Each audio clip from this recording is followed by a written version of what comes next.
Olá, sejam muito bem-vindas e bem-vindos ao nosso podcast, ao nosso programa de rádio, O Espírito do Evangelho. Aqui é Antônio Campos. E no programa de hoje vamos ver algumas lições contidas no polêmico livro do Apocalipse, texto simbólico que encerra o Novo Testamento. Vocês vão perceber que, em vez de ser um conteúdo assustador sobre o fim do mundo, a revelação trazida por João, lá de Patmos, é principalmente uma mensagem de esperança. Curiosos? Então tá bom. Aguarde um pouquinho que já iniciamos o programa. E antes de começarmos aqui o nosso episódio de hoje, por favor, inscreva-se em nossos canais, curta e compartilhe os episódios. Toda quarta-feira tem programa novo, tanto no YouTube quanto nos aplicativos de áudio, como Spotify, Apple, Amazon Music, entre outros. No programa da semana passada, refletimos sobre o amor, um mandamento ensinado por Jesus que é a base do Evangelho. Vimos os 4 níveis de amor ensinados pelo Mestre. Se você perdeu, dá uma corridinha lá e ouça que ficou bem interessante. E do amor, nós vamos para o Apocalipse, a partir do próximo bloco.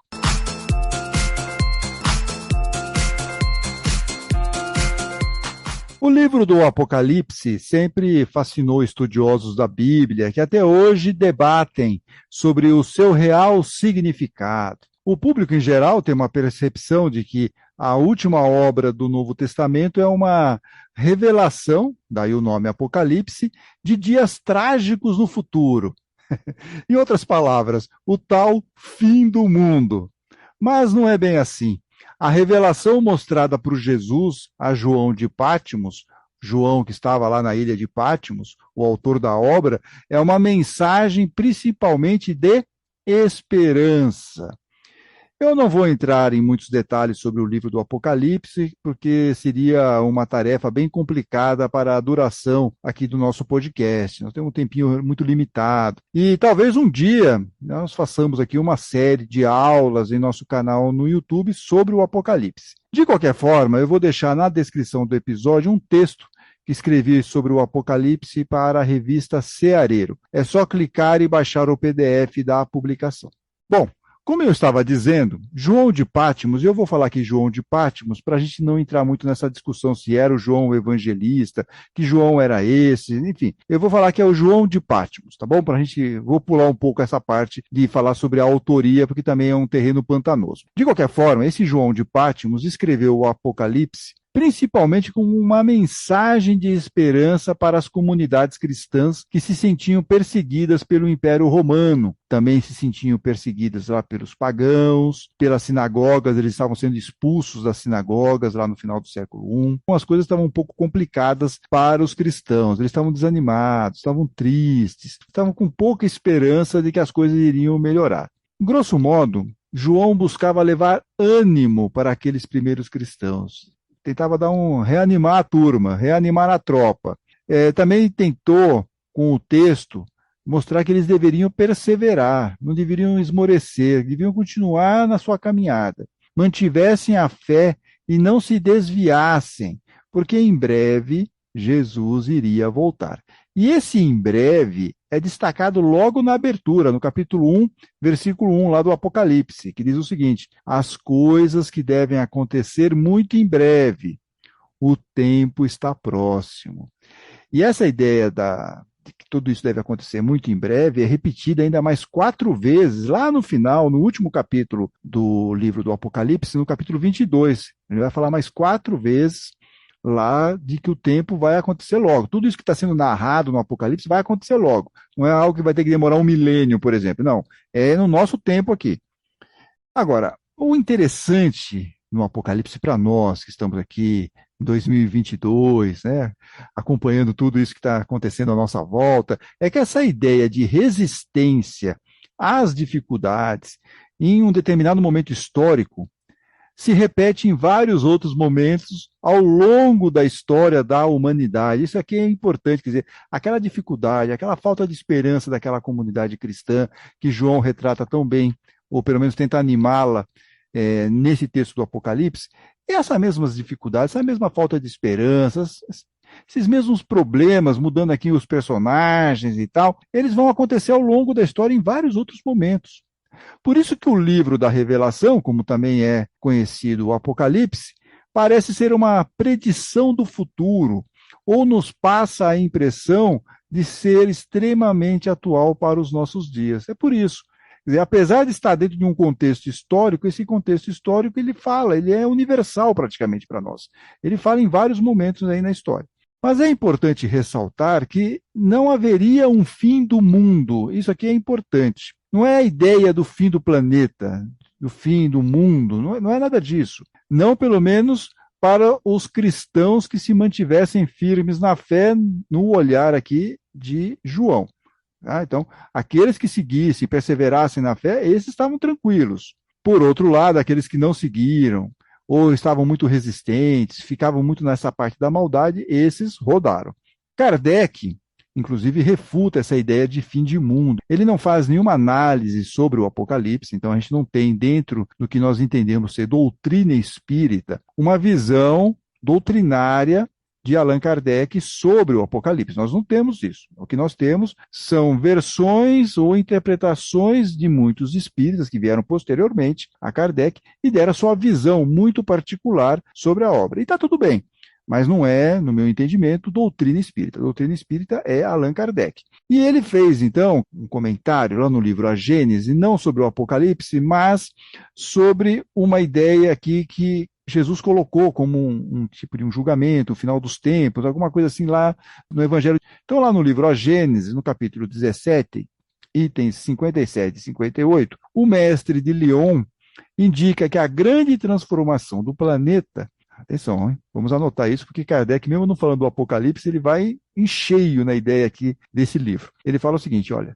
que a grande transformação do planeta será mais moral do que física, mais moral do que física. E diz, não é racional supor que Deus destrua o mundo. A prática do Evangelho deverá resultar numa melhoria do estado geral dos homens, o que trará o reinado do bem e o fim do velho mundo governado pelas más paixões. Olha que maravilha! É a melhor descrição do Apocalipse que eu li, principalmente no mundo espírita. É a melhor descrição. E olha que ele não fala do Apocalipse, ele está falando sobre essa ideia de a destruição do mundo, que muitos entendem que seja a mensagem principal do Apocalipse. Então, ó, não é racional supor que Deus vai destruir o mundo, diz aqui Kardec. E o que vai acontecer? Vai acontecer o seguinte, se todos nós aqui seguirmos o caminho do bem, pelo meio aí, por exemplo, do Evangelho, né, nós vamos melhorar o estado geral dos homens. Então é natural que haverá aqui uma mudança, e essa mudança vai trazer o reinado do bem e o fim do velho mundo governado pelas más paixões. Então todo o processo é de transformação moral. É essa a ideia aqui por trás desse pensamento de que haverá um fim do mundo. Lá no livro do curso de aprendizes do Evangelho, editado aqui pela Federação Espírita do Estado de São Paulo, eles vão um pouco nessa linha aqui de Kardec, dizendo o seguinte, que após todas as dores, né, todos os sofrimentos, toda essa tentativa e erro de acertarmos, a humanidade estará pronta para entrar no terceiro milênio da regeneração, onde o saber se ampara no coração meigo e manso do Cristo. Os espíritos vencedores herdarão a terra. E aí é uma referência, então, lá a Mateus, nas bem-aventuranças, quando Jesus fala, né? Os mansos e pacíficos herdarão a terra. Então, aqui é a ideia de que todas essas tribulações, todas essas situações muito confusas, difíceis, que a humanidade vai passando, é um burilamento.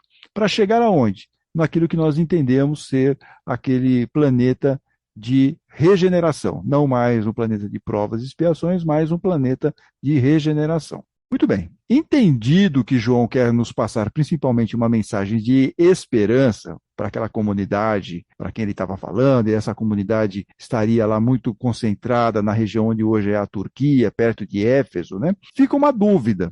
como que o Apocalipse pode nos ajudar nos dias de hoje? Quais as lições que essa obra polêmica nos oferece?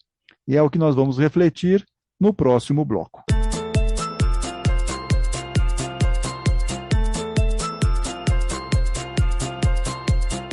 Bem, vimos aí no bloco anterior que João de Patmos, ao escrever o Apocalipse, ele quis dar um ânimo para as comunidades cristãs do final do primeiro século que estavam lá desanimadinhas. Não viam perspectivas de a vida melhorar naquele ambiente de perseguição por parte do Império Romano, dos pagãos, das sinagogas, né? Além de todas essas dificuldades que eles estavam passando. Cadê Jesus? Jesus não voltava, todo mundo ficava esperando já há um tempão que Jesus iria voltar para colocar a ordem, fazer o julgamento final e tal. E não aparecia Jesus, então a turma estava bem desanimada. Por isso, João, então, vai passar uma mensagem de esperança e de resistência. Esperança e de resistência. Algo assim, aguente, não perca a fé, as coisas vão melhorar. E o autor vai passar essa mensagem por meio de uma linguagem simbólica, que é um desafio para os leitores atuais, e não só para os leitores, mas também para os estudiosos. E decifrar esses símbolos, ela é uma parte do mistério, tá? Que o livro nos apresenta. É um desafio. Não é impossível de entender, mas nos causa aí um certo estranhamento, a linguagem simbólica e principalmente essa conexão que ele faz com várias passagens lá no Antigo Testamento. Além de decifrar esses símbolos, que é uma parte do mistério que o livro nos apresenta, há outro desafio para nós. O autor, ele opta por encadear os fatos em ciclos ou em espiral. E isso nos interessa muito. Eu vou explicar aqui para vocês, que vocês devem falar assim, poxa, o Antônio está ficando louco, né? O que ele está falando? O que esse negócio de escrever em ciclos? O autor não escreve de um jeito linear, até para não marcar que as coisas vão acontecer num determinado momento. Ele faz em ciclos, em cadeias, em espiral. Por exemplo, ele nos conta do capítulo 6 até o final do capítulo 7, a abertura dos selos, os tais 4 cavaleiros do Apocalipse, aí vem aquele pacotinho, né, já costumeiro do Apocalipse, raiz, que é mortes, tragédias, para todo lado. No entanto, no final do capítulo 7, parece que o Cordeiro, que é a representação simbólica aqui de Jesus, venceu a batalha. Lê do engano, porque ao virar a página, iniciamos outro ciclo, o das trombetas. E aí vai ter mais um rastro de destruição até o capítulo 14, quando novamente parece que o Cordeiro venceu. Ah, Jesus venceu. Só que não foi bem assim.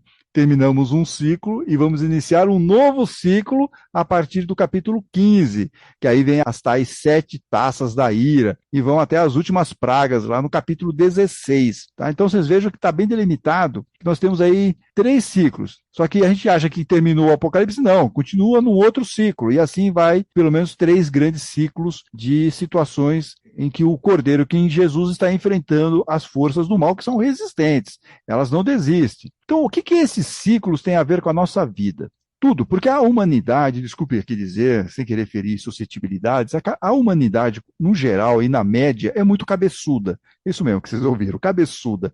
Demora para entender. É duro de entender, ela não consegue aprender, não consegue avançar, principalmente na parte moral. Na parte material avança que é uma beleza, mas na parte moral é um horror, é resistente. E o Apocalipse mostra como leva tempo o bem vencer o mal, como essa transformação moral leva tempo, demora. Nós somos resistentes, a gente não quer mudar, gosta do jeito que está, então vai ficando desse jeito.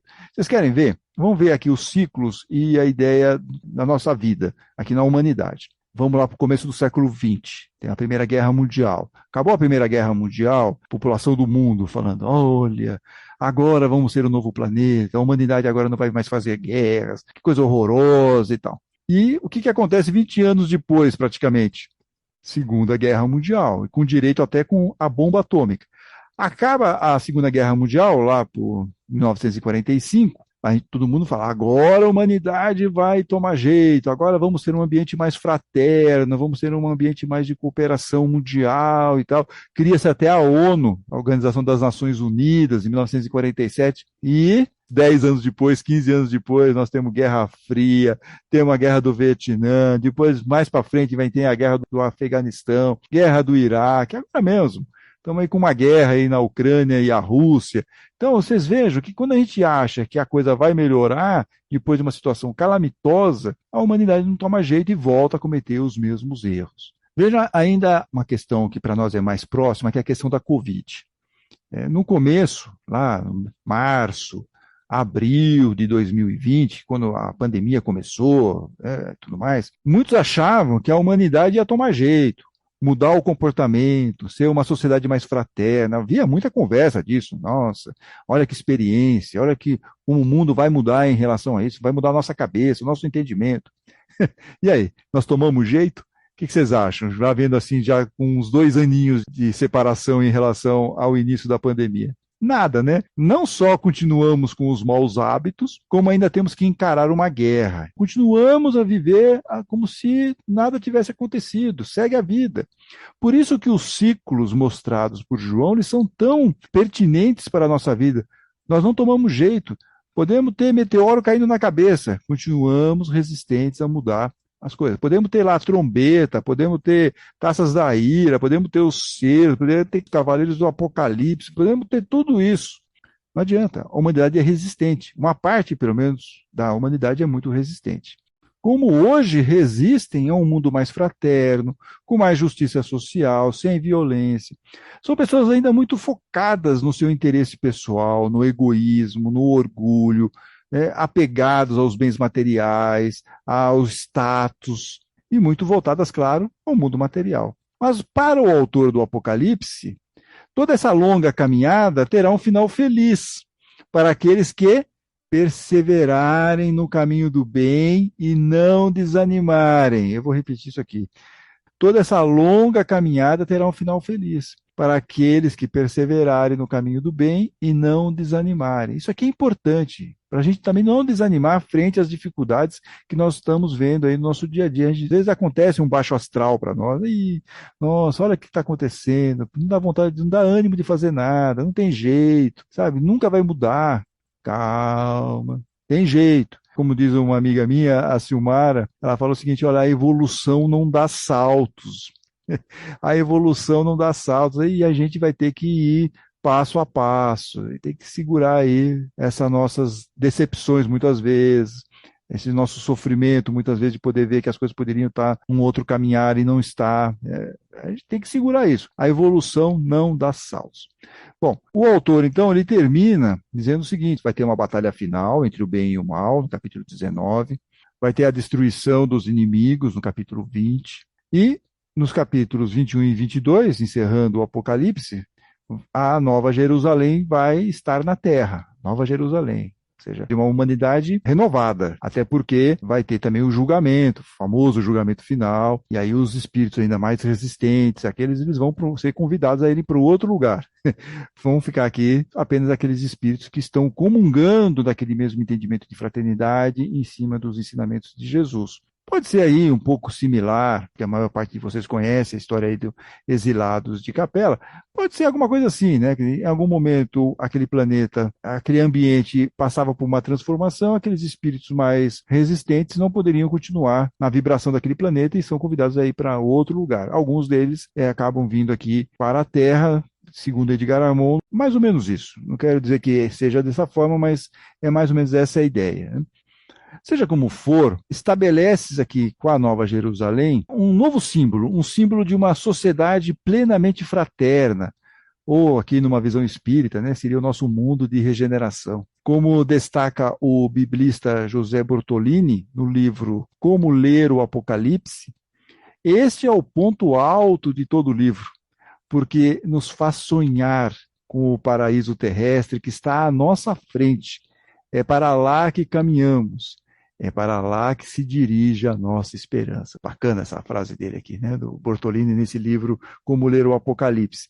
É o que vai nos fazer sonhar, essa perspectiva, né? Vamos sonhar com esse paraíso terrestre que está à nossa frente, é possível chegarmos lá. É para lá que caminhamos, é para lá que se dirige a nossa esperança. Então, terminamos aqui o programa com essa mensagem de esperança. Vamos seguir nesse caminho. Ah, a coisa está complicada? Tá. A coisa está difícil? Tá. Mas vamos seguir nesse caminho, caminho do bem, sem desanimar. E se gostaram desse programa, por favor, né, não deixem de curti-lo, de compartilhá-lo. E lembre-se, hein, na semana que vem, na próxima quarta-feira, teremos episódio novo. Até lá, fiquem bem, Fiquem com Deus.